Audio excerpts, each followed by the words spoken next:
Bismillahirrahmanirrahim. Saya langsung saja. Bab ma jaa fi qoulihi ta'ala wa wassaynal insana biwalidayhi husna. Al-Ankabut ayat yang ke-8. Bab ini akan membahas tentang tingkatan adab yang pertama kali dipelajari oleh seorang muslim, yaitu di rumahnya, berdasarkan isyarat firman Allah. Kan saya katakan di awal kan waktu bahas Al-Bukhari. Al-Bukhari ini hafal Quran, tahu tafsir, tahu hadis, termasuk tahu fikih.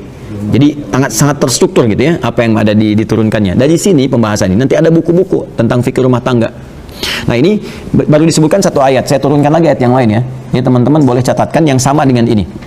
Redaksinya mirip-mirip ya, sama, tapi penekanannya berbeda. Jadi kalau di Quran ada lafaz yang sama, jangan disebutkan pengulangan, karena nggak ada pengulangan dalam Al-Quran. Allah itu maha suci dari pengulangan. Kalau mengulang berarti nggak jelas. Dan semua firman Allah jelas. Ya, makanya di tafsir itu ada kaidah begini. Ada kaidahnya taksis li ma'nan jadid. Ini untuk menunjukkan pondasi pada makna yang baru yang tidak sama dengan sebelumnya. Itulah mukjizat Al-Quran. Ya, di Ar-Rahman kan diulang tuh. Ya, kalau kita dari segi lafaz kan kita sebutkan diulang. Padahal bukan pengulangan. Fabi ayyi ala'i rabbikuma tukadziban, fabi ayyi ala'i rabbikuma tukadziban, fabi ayyi ala, terus. Itu fabi ayyi ala yang pertama beda dengan yang kedua, kedua beda dengan yang ketiga, ketiga beda dengan yang keempat. Lain-lain itu maknanya. Oh, kalau kita ngaji tuh, oh, kita kata ya Allahumma sholli ala sayyidina, ya Allah. Benar nih firman Allah ini. Gak bisa manusia bikin begini. Beda satu kedua lain maknanya. Itu pondasinya lain gitu. Di Al-Baqarah aja ya Bani Israil adzkuru, dan itu kan 3 kali. Ya Bani Israil adzkuru ni'mati allati an'amtu 'alaikum wa aufu. Kan yang 40. Yang 47 wa anni fadaltukum 'alal 'alamin. 122 wa anni fadaltukum 'alal 'alamin. Kan itu antara 1, 2, ketiga lain-lain maknanya. Ya. Nah, di sini saya ingin tunjukkan ini yang Al-Ankabut ayat 8. Kalian teman-teman boleh tambahkan Quran surah 31, Luqman ayat ke-14. Kemudian satu lagi Quran surah 46 ayat 15 yang kemarin. Ya. Nanti itu berurutan ya. Quran surah ke-29 ayat 8. Kalau yang ini kaidah dasar. Nanti yang di Luqman Quran surah ke-31 ayat 14 itu nanti terkait dengan masa penyapihan. Ya. Kehamilan dengan penyapihan. Kemudian yang Quran surah ke-46 ayat ke-15 terkait sampai masa usia 40 tahun dan harus menyiapkan amalan spesifik untuk dibawa pulang yang jadi kebanggaan gitu, sampai dengan doa dan menyiapkan keturunan. Ya. Nah, ini mari kita lihat turunannya ya. Bab ma jaa fi qouli ta'ala, a'udzubillahi minasyaitonir rajim, wa wassaynal insana biwalidayhi husna. Dan kami berikan wasiat kepada semua manusia. Kita kembalikan dulu ke Quran surah ke-29 ayat 8 ya, supaya saya bisa jelaskan dulu bagaimana kedalaman diksi Al-Quran di sini ya. Wa wassayna, dan kami wasiatkan. Apa itu wasiat? Wasiat itu pesan singkat yang sangat kuat ya, pesan singkat yang sangat kuat, singkat, padat, tapi pesannya kuat sekali. Bukan mau meninggal ya. Wasiat itu asalnya bukan mau meninggal. Teman-teman saya mau berwasiat, oh Ustaz ini mau meninggal, bukan. Ya, wasiat itu maksudnya pesannya kuat sekali. Ya, tolong jaga ini dan amalkan ini. Kenapa pesan orang meninggal disebut dengan wasiat? Karena biasanya kalau orang sudah mau meninggal, pesannya cepat ditangkap. Seorang ibu mengatakan dalam sehatnya, nak, sholat nanti mah kan baru adzan, ntar aja pas mau qomat. Begitu sudah nafasnya ya, tersendat-sendat di ujung beliau usianya, kemudian mengatakan, nah, sholat iya mah, iya insya Allah mah, siap tuh. Lebih kuat rasanya, karena itu pesan orang yang kiranya merasakan di ujung usianya itu disebut dengan wasiat, karena cepat sampai ke dalam jiwa pendengarnya. Nah, Allah di sini menggunakan kata wasiat. Wa wasaina, aku mewasiatkan. Ini artinya kalau Allah sampaikan dengan kata wasiat lebih penting lagi. Ya. Nah, kalau ada redaksi seperti ini, ingat ya, ini persamaannya begini. Kalau di Quran, di hadis ada sebuah kata yang menekankan, ini artinya satu, informasinya sangat penting. Yang kedua, pahalanya banyak. Ini harus saya tajamkan nih. Kadang ngaji itu begitu, kadang-kadang satu kata bisa kemana gitu, tapi terkorelasi dan indah. Ya, ini saya kasih rumus dulu ya dalam tafsir nih ya. Rumusnya begini. Kalau ada satu kata bersifat menekankan taukid, nah, kan, yang langsung perintah sifatnya dari Allah, maka ini ingin menunjukkan kesan bahwa informasi yang disampaikan ya lewat kata ini sangat penting.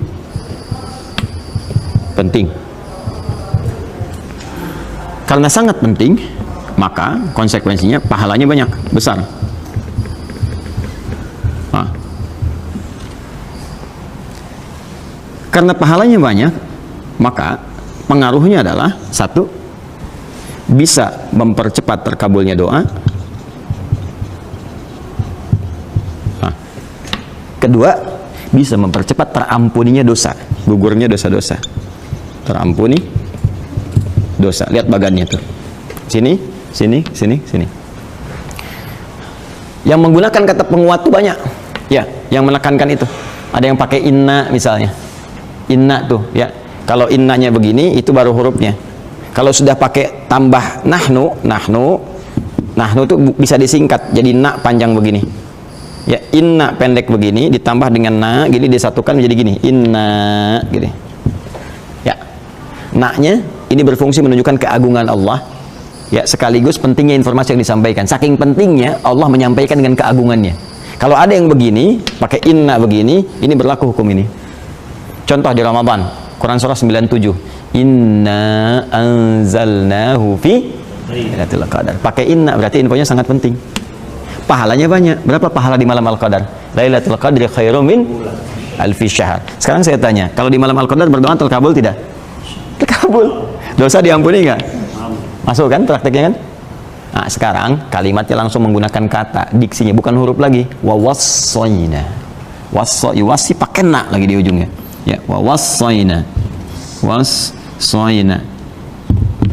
Wassa aja ini udah mewasiatkan, wassa yuwassi, ya kan? Atau ausa yusi, wassa yuwassi. Ada ausa yusi, ada wassa yuwassi, ya. Pakai na lagi. Nih, untuk menunjukkan keagungan. Wassa saja udah menunjukkan makna yang sangat penting, kalimat yang singkat padat tapi sangat penting, seakan ingin mengatakan begini. Nah, saya terjemahkan dari nak dulu. Demi keagunganku, kata Allah, ya, aku berikan info yang sangat penting kepada kalian, aku tekankan ini, ya, fokus baik-baik gitu. Nah, itu seperti itu kurang lebih ya gambarannya. Kemudian al-insana, manusia, di terjemahan disebutkan manusia. Manusia itu disebut dengan 5 nama di Al-Quran. Ada bashar 35 kali disebutkan di Quran. Ada ins, ya, dipasangkan dengan jin, ya, ma'syaral jinni wal ins, 18 kali disebutkan di Quran. Ada nas, ya, 241 kali disebutkan dalam Al-Quran. Qul a'udzu birabbin nas. Ada bani Adam, ya bani Adam khudhu zinatakum inda kulli masjid, 7 kali disebutkan dalam Al-Quran. Ada insan, 65 kali disebutkan dalam Al-Quran. Dahsyatnya Al-Quran, kalau kita lihat di terjemahan, semua terjemahannya sama manusia, tapi lafadznya berbeda. Dan ini menunjuk pada penekanan yang tidak sama. Kalau disebutkan bashar, ingin menunjuk tampilan fisik yang bagus, halus, sekaligus ada punya potensi nafsu. Jadi kalau kita mau belajar memanage nafsu, cari kata bashar di Quran, pelajari itu. Ins, untuk menunjuk sifat kelembutan dan harmoni manusia, yang beda dengan jin. Ya, kalau jin itu tersembunyi, kemudian cenderung kasar, makanya jin itu tampilannya kasar. Ya, nggak ada orang kemasukan jin jadi ramah misalnya. Permisi Ustaz, ingin ikut taklim, sedang kemasukan jin, mustahil. Ya, pasti dia meracau, mengacau dan sebagainya. Bedanya manusia lawannya ins, lembut, nampak. Ya, jadi kalau ada manusia itu mohon maaf, ya, senang bersembunyi, itu berarti sedang keluar dari fitrahnya. Sedang punya masalah, sama dengan jin yang melakukan penampakan, itu jin galau itu. Jin punya masalah. Terlebih kalau manusia cari-cari penampakan jin, itu yang kacau. Ya, jadi manusia itu gampang kalau keluar dari fitnah itu punya masalah. Manusia itu harus tampak. Datang tampak. Jadi kalau lihat orang langsung kita lari sembunyi, itu punya masalah. Ya, yang kedua halus. Nah, ini diharmoni. Jadi kalau ada orang kasar, lisannya kasar, ya, perilakunya kasar, berarti ada yang salah. Boleh jadi pengaruh lingkungan, kata Nabi, yang keliru. Itu ngaji gitu tuh enak tuh. Nah, sifat sosial yang menandakan bahwa kita nggak bisa hidup sendiri, gitu kan. Kemudian Bani Adam, genetik kita tersambung ke Adam untuk menentukan satu terkait dengan warisan, ya. Kemudian 2 mahram. Ya, bagaimana jalur itu bisa digali, turunkan. Insan terkait dengan totalitas aktivitasnya, dari bangun tidur sampai dengan tidur lagi. Ya, dalam kita beraktivitas. Jadi kalau disebutkan insan itu menunjuk semua aktivitas kita. Kalau pakai al berarti menunjuk semua manusia yang beraktivitas. Nah, sekarang katanya menggunakan insan di sini. Wa wassaynal insan, kata Allah, "Hei, demi keagunganku, aku berikan pesan yang sangat penting, singkat tapi penting sekali untuk semua manusia yang beraktivitas dalam hidupnya. Di antara sekian aktivitas itu ada yang paling penting untuk kalian fokuskan." Ya, kita dari bangun tidur sampai tidur beraktivitas kan, banyak kan? Dari sekian aktivitas itu, nih ada yang paling penting, yang kalau kita kerjakan ini akan berdampak pada aktivitas yang lainnya. Apa itu? Biwalidayhi husna, berbakti kepada kedua orang tua. Wah, itu kunci itu. Ya, nah, nanti kita turunkan husna jadi birrun tuh, menarik tuh. Ya, jadi ada husnun, ada birrun, itu beda. Bahkan nanti ada tayyibun, ada khair, ada ma'ruf, ada ihsan. Ya, ada saleh, ada birrun, itu berbeda. Ya, wasainal insana biwalidayhi husna. Aku wasiatkan, kata Allah, berikan pesan yang kuat untuk berbakti, berbuat baik kepada kedua orang tua. Husna itu masdar, sifat dari kata hasuna yahsunu husnan wa hasanan. Jadi turunannya jadi hasana yuhasin untuk perbaikan dan ihsan untuk puncaknya. Dasarnya husna. Husna itu punya 3 arti. Satu, baik. Yang kedua, diniatkan sebagai ibadah. Yang ketiga, yang mengandung sisi pahala. Ya, makanya nanti penulisan pahalanya disebut hasanah namanya. Ya, Quran surah 6 ayat 160, man ja'a bil hasanati falahu asyru amsalihha. Terus kita berdoa, Rabbana atina fid dunya hasanah. Ya. Nah, jadi pertama, segala turunan kata hasan itu artinya baik. Itu baik tuh. Jadi kalau ada yang namanya Hasan nggak baik, dipertanyakan, Bapak namanya Hasan gitu. Pokoknya kalau lagi nggak baik dibilangnya, ya Pak namanya Hasan gitu kan. Nah, itu ya. Yang kedua bukan cuma baik, yang baik banyak. Kebaikan itu diniatkan sebagai ibadah. Jadi ketika Allah memberikan gambaran berbuat baiklah kepada kedua orang tua, itu dinilai Allah sebagai ibadah. Dan tinggi nilainya. Makanya nanti di Quran surah ke-17 ayat 23, itu tingkat ketinggian ibadah ya dalam rangka berbakti kepada orang tua itu diletakkan oleh Allah setelah beribadah kepada Allah, menuhankan Allah. Wa qadha rabbuka alla ta'budu illa iyyah wa bil walidaini ihsana. Tuh, tingkat ketinggi.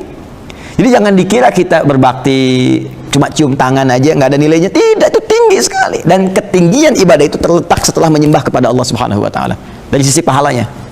Ya, makanya Allah sangat murka kalau ada seseorang misalnya, mohon maaf sekali, ya baik sama yang lain, kerjakan ini sukses, tapi sama orang tuanya buruk, tidak, ridha Allah nggak akan turun. Ya, itu bermasalah gitu. Nah, dan yang ketiga, berpahala. Ya, berpahala. Jadi saya bikin konsepsi garis ya supaya paham kayak yang tadi tuh. Kayak yang tadi ya. Jadi kenapa menggunakan kata husna sebagai dasar yang paling singkat di sini untuk memberikan kesan. Jadi belum masuk ke terapan nih. Ya, baru dikasih konsepsi dulu, kalau kita mau, Allah turunkan nanti secara detail dan harus mau. Ya, ini menunjukkan satu turunan kata hasuna. Ya, ini kalau ada begini ruq'ah namanya. Sekarang disebut riq'ah. Ini sin kalau panjang begini, sin. Ya. Hasuna yahsunu husnan wa hasanan, nanti ada wa ihsanan. Ya, kalau pakai ahsana, dan tahsin kalau pakai hasana.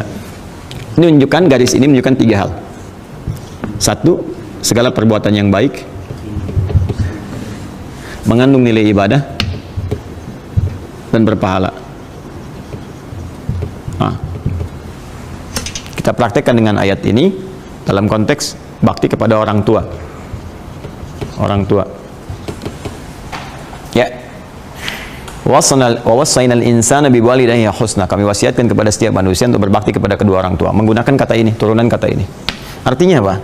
Bakti di sini menunjukkan perbuatan baik. Kita belum masuk detail ya.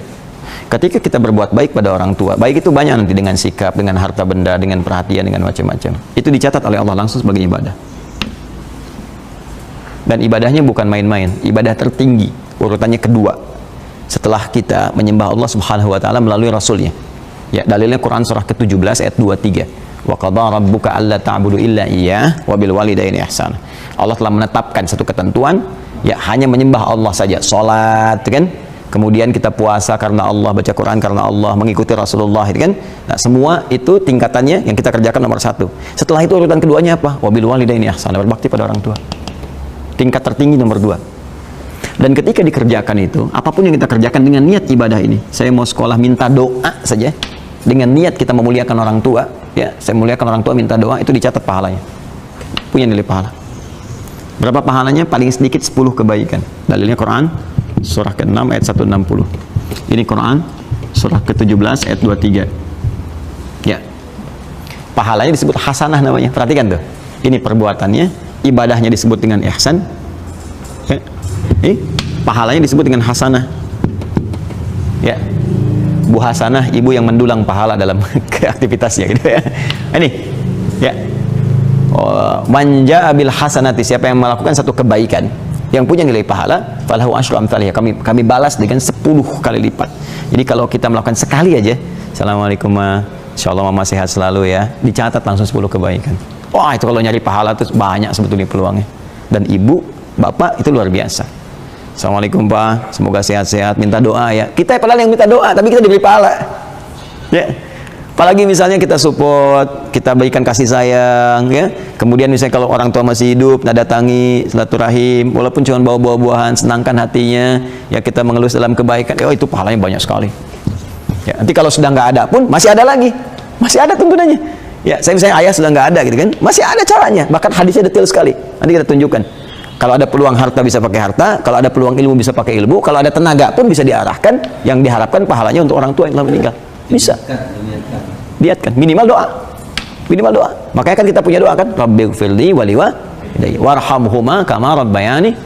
Ya, kalau orang meninggal kita katakan apa? Almarhum kan? Warhamhuma. Ya, baik hidup ataupun telah meninggal. Makanya ketika meninggal kan Allahumma ighfir lahu warhamhu. Jelas ya? Nah, ini teman-teman sekalian. Nah, ini gambaran yang sangat indah dan dalilnya sangat luar biasa. Nah, nanti apa dampaknya kita berbuat baik pada orang tua itu dalam kehidupan kita sebagai implementasi dari adab tadi? Ya, jadi adabnya dipakai tuh. Ini jism, fisikal, akal intelektual, ruh spiritual. Pakai jism apa? Makanan, pakaian. Orang tua masih ada, kita mampu misalnya kan kirim kan. Nelpon pulsa kirim, jangan orang tua yang cari pulsa sendiri buat nelpon kita. itu jism tuh, fisikal. Akal intelektual, kita belajar sampai pintar. Ya, supaya dengan kepintaran itu ibu kita terangkat, ayah kita terangkat, minimal orang tua tanya kita bisa jawab, ya. Kemudian rohiyah apa? Spiritual. Ya, imami dalam sholat. Buktikan kita belajar dengan baik, jadi imam. Kemudian bawa mereka untuk umrah, untuk haji dan sebagainya, semampu kita dan sebagainya. Support kebutuhan spiritualnya. Itu adab, itu praktikalnya. Kadang orang hanya berhenti di kalimat adab, tapi ini tiga ini dipakai turunan ini. Penting kita ngaji sampai ke detail ini supaya paham apa yang harus kita lakukan. Ya, dan ini ketika dilakukan punya nilai di sisi Allah. Tadi turunannya.